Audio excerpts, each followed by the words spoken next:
Radha Ramana Hari Govind Jai Jai. Talking about Radha and Krishna and Gauranga. So, Krishna is the Supreme Personality of Godhead. And one of his most important qualities is Sarva Shaktiman. He's omnipotent. He has all potencies. All energy, all power belongs to Krishna. Krishna has especially three energies. He has many, but amongst those three are prominent. One is the material energy, one is the spiritual energy, and one is the marginal energy. So the spiritual energy, this is the energy or the potency with which Krishna maintains the whole spiritual world. His supreme planet, Goloka Vrindavan, Vaikuntha, he's appearing there in millions and millions, uncounted different forms, so many limitless variety of devotees, and limitless variety of abodes there. And all that's maintained by his spiritual energy, and his form also. It's all maintained by his spiritual potency. Then the material world is maintained by his material energy. This is inert. Spiritual potency is all cognizant, all knowing, all loving.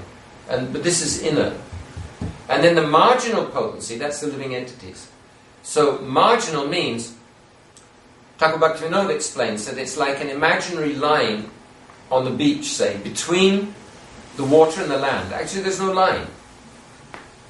So we come from this marginal line, and because the living entities are so minute, they're liable to be covered either by the spiritual energy or by the material energy.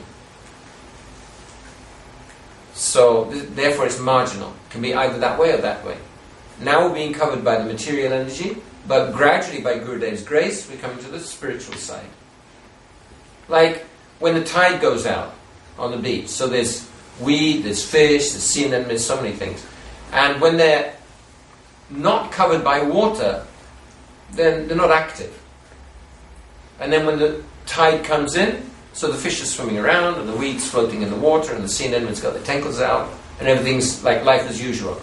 So similarly, living entities under the material energy, spiritually we're inert. We think we're active, but actually we're like in a coma, dreaming. And when we're covered by the spiritual energy, then we're spiritually active. The internal potency, there's three aspects. Because Krishna there's three aspects to his being: Sat, Chit, Ananda. His existence potency, his knowledge potency or aspect, and his bliss aspect of his being. So for each of those there's a potency.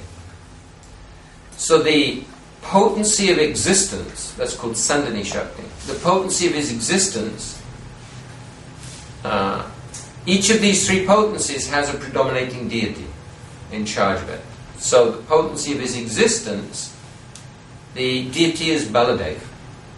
So Baladev is maintaining the existence and the form of the whole spiritual world, including Krishna's form. Then the knowledge potency, Krishna himself is in charge of the knowledge potency. So all the relationships, he's in charge. And then the bliss potency, that's the presiding deity of the bliss potency, that's Srimati Radharani herself. Actually, Srimati Radharani, she's the full energy. Radha Purna Shakti, Krishna Purna Shakti Man.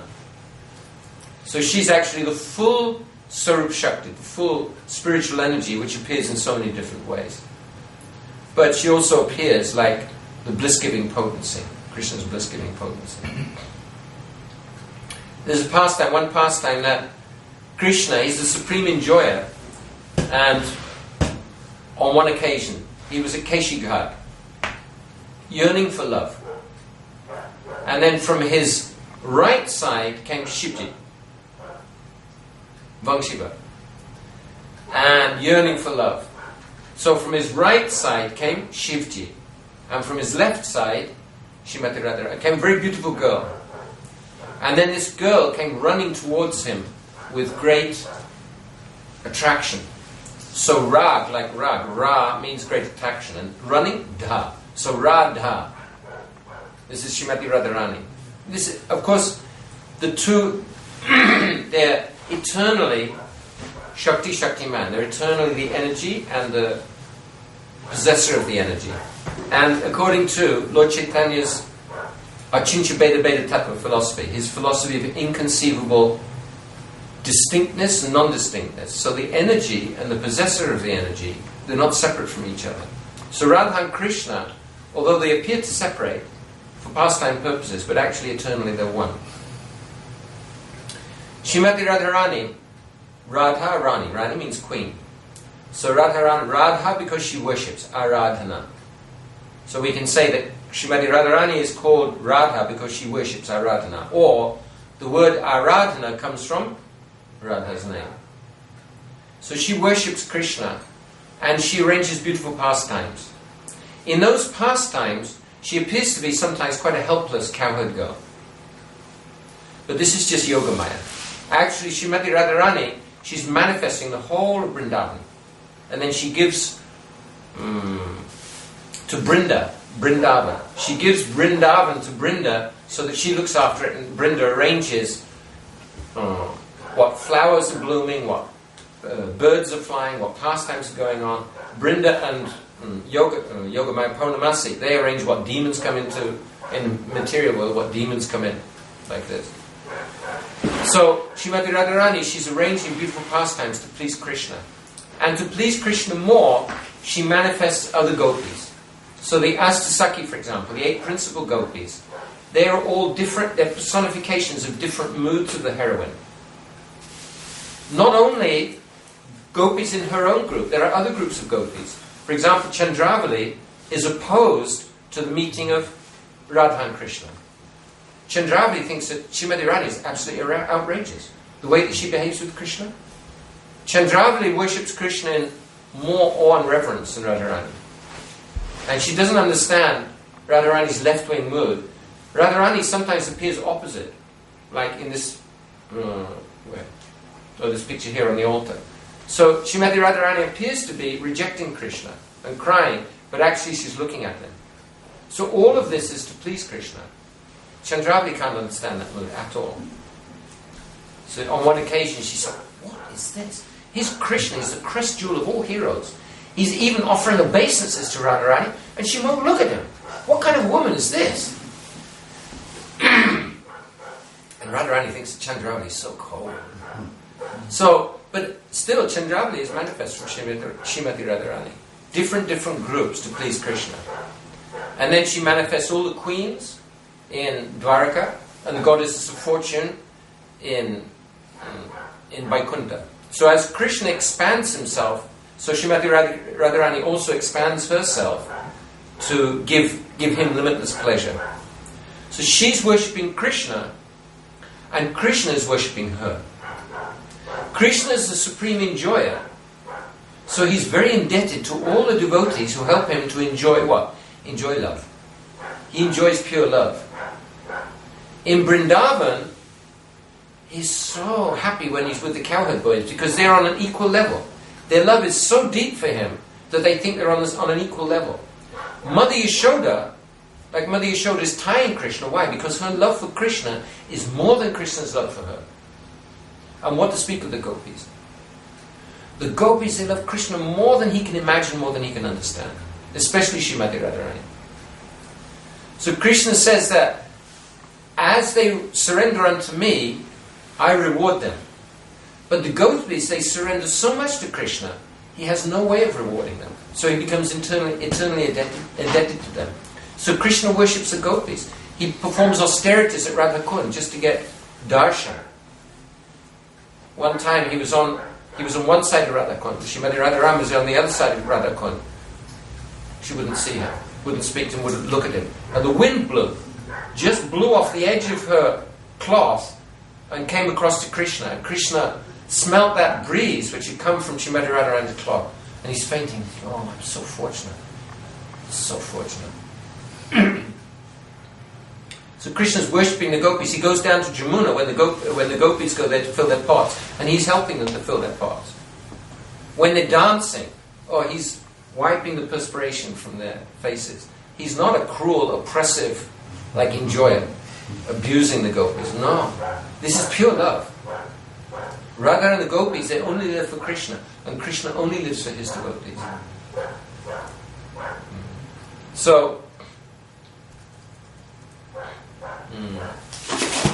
Radha and Krishna, fundamentally they're one person, and for pastime purposes they appear to be separate. And then they're struggling. Of course they want to meet, because fundamentally they're one. Only for pastime purposes it appears that they become separate. And then they become so happy when they meet. So, Chaitanya Mahaprabhu, who's Chaitanya Mahaprabhu? He's the most munificent avatar. He's come in every Kali Yuga, there's a munificent personality who comes. And in this Kali Yuga, after Krishna has been, so Krishna appears himself as his own devotee, and he takes the place of the avatar, the incarnation of the age. And he's tasting the nectar of devotional service. In a general way, we can say. Lord Chaitanya and his associates, they're all tasting the nectar of devotional service, and they're in bliss. So he spreads the holy name, and he gives love of Krishna. He comes because he was called by Advaita Acharya. Advaita Acharya saw that everyone is absorbed in material activities. Pious activities, impious activities. All material. How can they be saved? So then he's calling to Krishna, you have to come. Only you can give this love for Krishna. Only you can give this love of God. So he was calling and calling. Narayan said, my throne was shaking. I had to come. So his mission is to spread the holy name. And he introduced the Sankirtan movement. The Hare Krishna Mahamantra is described in the Vedas. Kalishantra Upanishad is described. But who had given the holy name like that? Who had inspired thousands and millions of conditioned souls to dance and chant in love of Krishna? Nobody. That was Chaitanya Mahaprabhu, divinely supreme incarnation. As a young man, he showed ideal grahastha life, and then later he showed ideal renounced life, sannyasi. So he was in Mayapur, and then he took sannyas, he went to Puri, and then he went to South India, and there he met with Ramananda Roy. And Ramananda Roy explained to him what is Radha Bhav.